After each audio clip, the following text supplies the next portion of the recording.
historian, activist, scholar, and professor, Howard Zinn.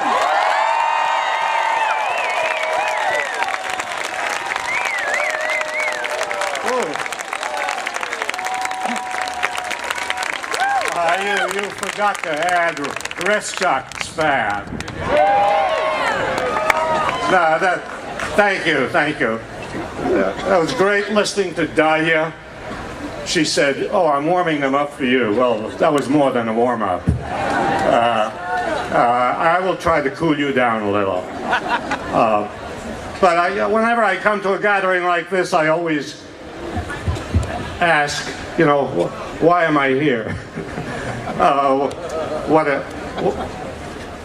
What are we doing here? And I guess I think we're here because we want to say to our fellow countrymen and to people all over the world that this government does not speak for us. The government does not act for us. This government does not represent us. Neither the Republicans nor the Democrats represent us.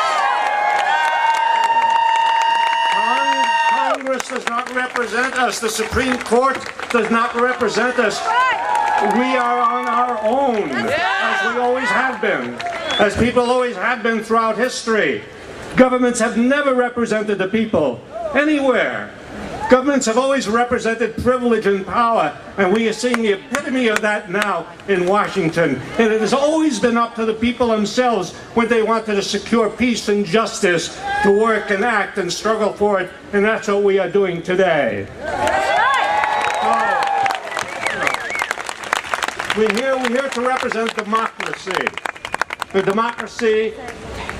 Well, look, if you want to know what democracy is, read the Declaration of Independence. I was going to say, Bush should read the Declaration of Independence, but no, there's no point. There's no point. He wouldn't know which way it's facing, wouldn't know where to hold the paper. He never heard of it. The Declaration of Independence says that when the governments are instituted to guarantee an equal right of everybody to life, liberty, and the pursuit of happiness. And when governments become destructive of those ends, then it is the right of the people to alter or abolish the government.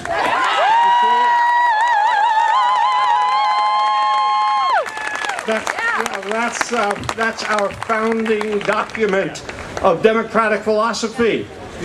And we need to pay attention to that because this government has violated every human right we can think of. It's violated the most fundamental right of people all over the world, certainly people in Iraq, and certainly people in this country who've been sent over there, the right to life. It has violated the right to life of people there and here, and violated the most fundamental human rights. Violated the right of people to be secure in their homes, to be secure from knocks at midnight on their door, not just in Iraq, but here in the United States. We're facing a Gestapo-like situation here in the United States where people have to worry. Because all of us can be designated as illegal enemy combatants. Did you know that? Any one of us. I expect somebody to show up any minute. Really. You are all illegal enemy, and once you are designated that way, you can be picked up and put away, and nobody will hear from you again. That's the kind of situation we face. When the government does these things, when the government violates these rights, when the government takes the wealth of the country and gives it to the super rich and leaves nothing for education and health and for children, when the government does that, that government needs to be disobeyed. That government needs to be resisted.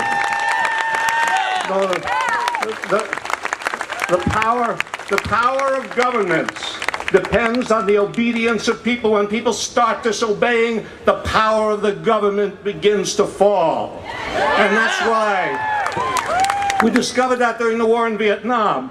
When people began to disobey, when soldiers began to disobey, when pilots refused to fly, when young people refused to sign up for the draft, then the government had to listen, and finally the war came to an end. That's why I salute the veterans who come back from Iraq and who refuse to go. and Iraq Veterans Against the War. Because that's what we need. When enough soldiers refuse to fight, this war will not be able to go on. Yeah. So we must support them in every way we can. No, this is we have to reject the language, this war language of the government, nation building. The first nation we need to build is ourselves. We need to build the United States into a true nation, into a nation that cares for its people and cares for people in other places in the world. So yes, we need to get out. We need to get our soldiers out of Iraq. You know, and as Dahlia said, no timetables, none of this nonsense that these Democratic leaders have been talking about, 6 months, a year. You know, that's ridiculous. Every day that the soldiers are in Iraq, more people die. Yeah. The civil war that's going on in Iraq is a direct result of our occupation. Yeah. And we ought to learn something from history. You don't bring democracy to a country by invading it and occupying it. That's right. You know, the United States did not bring democracy to Mexico when it invaded Mexico in the mid-19th century. Didn't bring democracy to Cuba when it invaded it at the turn of the century. Didn't bring democracy to the Philippines or to all those countries in Central America where U.S. Marines went into Central America. We didn't bring democracy to those places. We didn't bring democracy to Vietnam. We didn't bring democracy to Iraq. No. And we ought to, yes, not listen to that language, the language worried about terrorism. You can't have a war on terrorism. War is terrorism.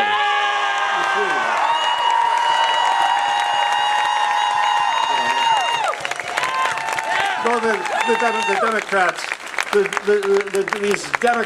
these pusillanimous, I always wanted to use that word, these pusillanimous Democrats, because if I said cowardly, you know, that would be an insult, but I'll say pusillanimous.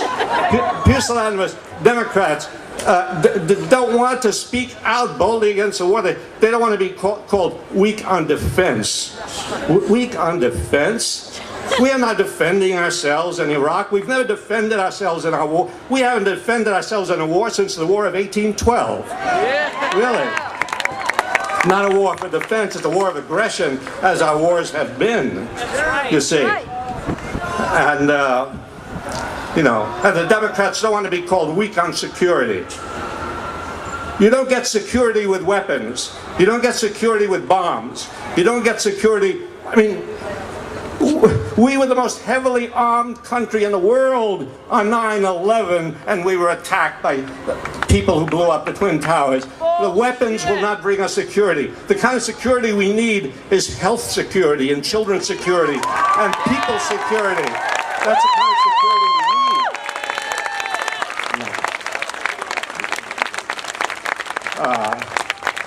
So, just consider this. Most people in this country agree with us. Most people in this country are against the war, against Bush. Most people in the world agree with us. It's important to keep this in mind. We are not alone. That's why we're here together today. We are not alone.